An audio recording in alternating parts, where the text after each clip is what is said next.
Hi, hello, வணக்கம் and welcome to this is Movies Review Tamil.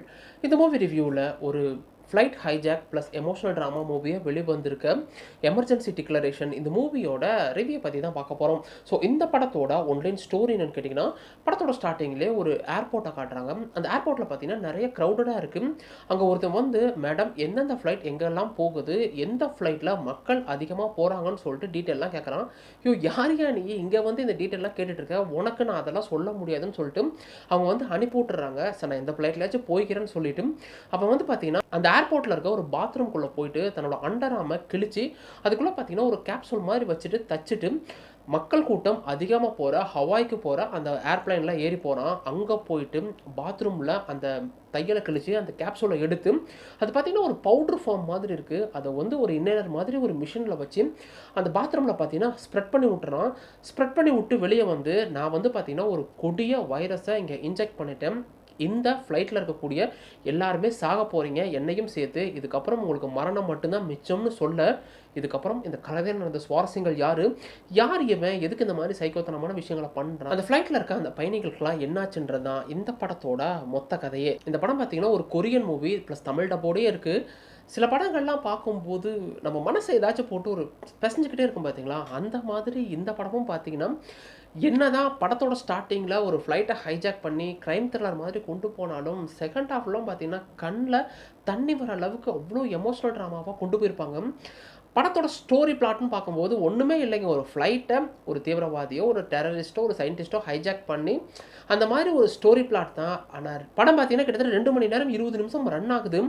என்னை கேட்டிங்கன்னா படம் கொஞ்சம் லென்த்தியாக ஃபீல் ஆனாலும், ஆனால் ஃபஸ்ட் ஹாஃப் முழுக்க ஒரு க்ரைம் த்ரில்லர் பேட்டர்ன்லேயே கொண்டு போயிட்டு செகண்ட் ஹாஃப்லாம் பார்த்தீங்கன்னா அவ்வளோ எமோஷனல் ட்ராமாவாக கொண்டு போயிருப்பாங்க. இந்த படம் பார்த்தீங்கன்னா டெக்னிக்கலி ஒரு ஸ்ட்ராங்கான படம். உங்கள்கிட்ட ஒரு குவாலிட்டியான ஹெட்செட் இருந்தால் போட்டு கேட்டு பாருங்கள், அவ்வளோ ஒர்த்தையாக இருக்குது. சினிமோட்டோகிராஃபியாக இருக்கட்டும், முழுக்க இந்த படம் பார்த்தீங்கன்னா முக்கால்வாசி ஃப்ளைட்டில் தான் போகும். அதெல்லாம் செட்டு போட்டு எடுத்தாலும் அதெல்லாம் எங்கேயுமே செட்டுன்னு தெரியாத அளவுக்கு பார்த்தீங்கன்னா விஷுவல் ஒவ்வொன்றையும் அவ்வளோ அப்பீலிங்காகவே கொடுத்துருந்தாங்க.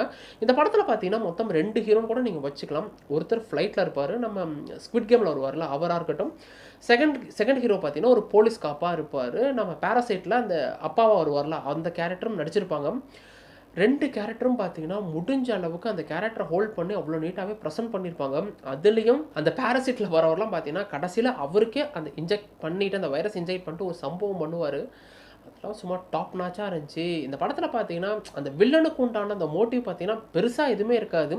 மக்கள் அழியணுன்ற அந்த ஒரு விஷயமா இருந்தாலும் அந்த வைரஸ் அது எப்படி ஸ்ப்ரெட் ஆகுது, அதனால ஏற்படக்கூடிய விளைவுகளாக இருக்கட்டும், என்னதான் ஃப்ளைட்டுக்குள்ளே இருந்தாலும் அந்த மக்கள் காட்டக்கூடிய பார்ஷியாலிட்டியாக இருக்கட்டும், நோய் வந்தவங்கள தனியாக ஒதுக்கி வைக்கிறதுன்னு சொல்லிட்டு கடைசியில் ஒரு கட்டத்தில் எங்கேயுமே அந்த ஃப்ளைட்டை பார்த்தீங்கன்னா தரையிறங்க விட மாட்டாங்க. ஹவாய் கொரியான்னு சொல்லிட்டு சுற்றி அலக்கழிச்சிக்கிட்டே இருப்பாங்க.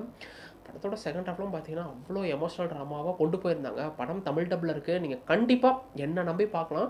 அந்தளவுக்கு இது ஒர்த்தான ஒரு மூவி. மொத்தத்தில் இந்த எமர்ஜென்சி டிக்ளரேஷன் எப்படி இருக்குன்னு கேட்டிங்கன்னா, இந்த படம் பார்த்தீங்கன்னா ஒரு south Korean movie plus Tamil டப்பிங்கோடய அவைலபிளாக இருக்குது.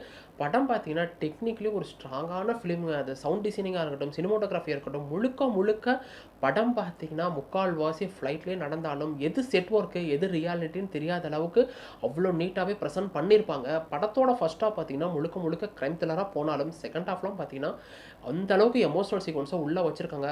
கிளைமேக்ஸ்லாம் பார்த்தீங்கன்னா உங்களுக்கு கண்ணீர் தனியாக வந்துடும். அந்த அளவுக்கு பார்த்தீங்கன்னா இந்த படம் ஒர்த்தியாக இருக்கும்.